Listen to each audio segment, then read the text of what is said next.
Welcome back to another edition of the Western Officiating Branch Partnership. Today we're going to discuss some of the roles and responsibility of the referee. It starts from the officiating team in their pregame meeting. You discuss the teams involved, players, previous games between the teams. These conversations will allow us to be successful as a team. Let's take a look at some of the procedures for line changes, calling of penalties, and calling of goals. These procedures are important as a referee has to provide a line of communication to the players, coaches, and the fans. It also provides an opportunity for us to build respect and rapport with the participants in the game. When you're watching these upcoming examples, focus on the positioning, on the body language, and the eye contact as they are important elements of officiating. In this example, officials done a good job acknowledging the visiting team change, putting their arm in the air for the home team change, and then pointing at the face-off dot when the changes are done. Key points in this example: the official kept all the players in front of them, looked at both benches, gave both teams time to change, pointed at the face-off dot. In this example, the official has put themselves in a really good spot for both benches to see the official, made eye contact with the visiting team, allowed their change, arm in the air for the home team, made eye contact, allowed their change. Other key points: the official has kept all the players in front and has really good presence during the line change. In this example, the referee is positioned in front of the visiting team bench. Good eye contact, quick change from the visiting team, arm goes up, eye contact, verbal contact perhaps with the home team. Both teams have made their change in a very timely fashion. The referee has used good position, good presence, good eye contact, good body language, and potentially some vocal as well.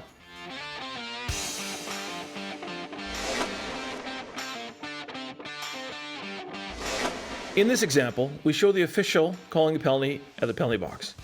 Official stops at the top of referee crease, uses clear, crisp, and confident signals to show the timekeeper and all the people in the building what the penalty is. Key components to this are our body language and the clearness of our signals that helps us display confidence within the game. In this example, the referee does a good job. Blow the whistle, move towards the players and create presence, stops, points to the player, has a crisp, clear, and confident signal.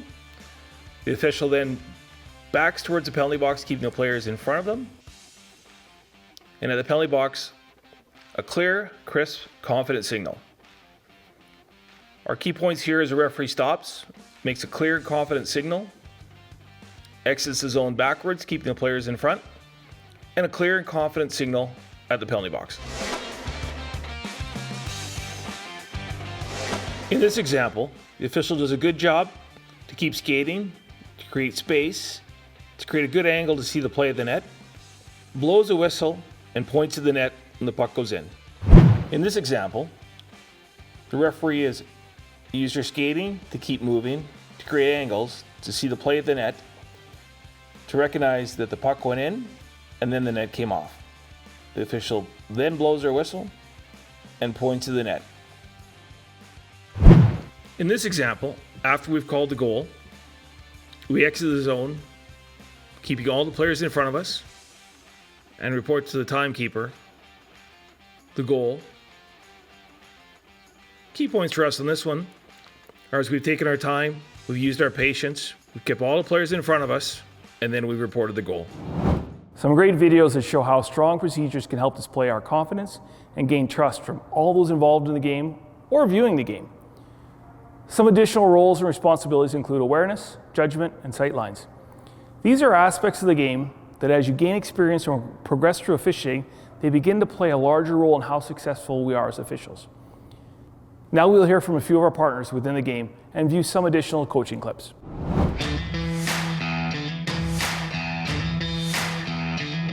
You just got to be aware of what players are out there, what situations have happened in the past, and just the possibility for opportunities that might come up. If a player wants to come up and talk to you, just be like, hey, just a sec, let me watch this first. And then once everything's settled down, you can kind of continue on with the line change and whatever else needs to happen.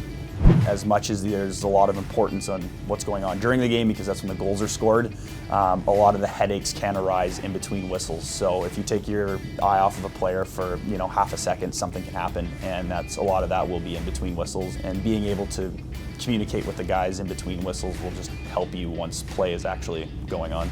You need to kind of know the game inside the game as part of the awareness. So there's some guys that are good referees that they go and they referee whistle to whistle, and they'll get all the penalties and they'll do this and that. But then you find that the great guys, the guys that have moved on to National Hockey League careers, they were always aware of they would have a look at the bench, they'd see, okay, who's coming up next on this bench, who's coming out next on this bench, what's a power play going to do at this time, what's specific. So it's that game within a game that it's a mastery. For the referees, there's the judgment between the player safety and the impact calls, the fouls, all kind of goes into the game management feel as far as what the judgment is and the league expectation. Judgment is on penalty selection, timing of penalty selections, and making sure you call those ones like the high sticks or hit to the head. That is important to control the environment. Penalty selection can sort of be that next layer of judgment. So just because you've thrown your arm up in the air and recognize that a penalty exists isn't always the full piece of the communication setting your standards. Sometimes the penalty you choose can particularly influence future decisions for players within the game on how to play within the rules, focused around scoring opportunities, dangerous actions, and overall player safety. I think really the key for judgment is experience. And for younger guys, that's where you can go and watch games. You can talk to older officials. Just because you haven't experienced it yourself doesn't mean you have to wait for it. Use your resources, use your tools, and talk to these officials. Go watch games, because you can build on experience and gain experience through not only working games, but also through watching games. Well, I think the first is player safety. You have to take care of player safety. If guys feel that you aren't taking care of that with regards to judgment, they're going to start taking care of it themselves. The second is making sure that when you call a foul, there's a consequence to it. Being physically fit and being in the proper position to see the calls and be able to get a really good sight line on what's happening on the ice, so keeping players in view. And we feel that if officials get a good look at what's happening, they're going to be better able to make good decisions. Building efficiency into your game using your skill set. If you're a very powerful skater, you can do different things than a guy that's not as strong a skater. The important thing is getting in the right spot to make sure you see what's going on to do the right thing in the game. Skating leads to good sight lines, and good sight lines lead to good judgment. So they all kind of play a role. Guys really have to work on getting the right sight lines, and part of it's positioning too with the skating. I've seen some guys that are pretty average skaters, but they knew how to get good sight lines. So again, it's just being able to read the play, get to the spot where you're going to have a good focus in on what's happening, and then obviously judging what happens from there. We have touched on multiple roles and responsibilities of the referee. Each one of these responsibilities provides us an avenue to create a game that is played in a safe and fair manner. These skills, when used effectively, build and portray confidence for both the officials and all the participants in the game. Best of luck in the upcoming games, and we'll see you soon.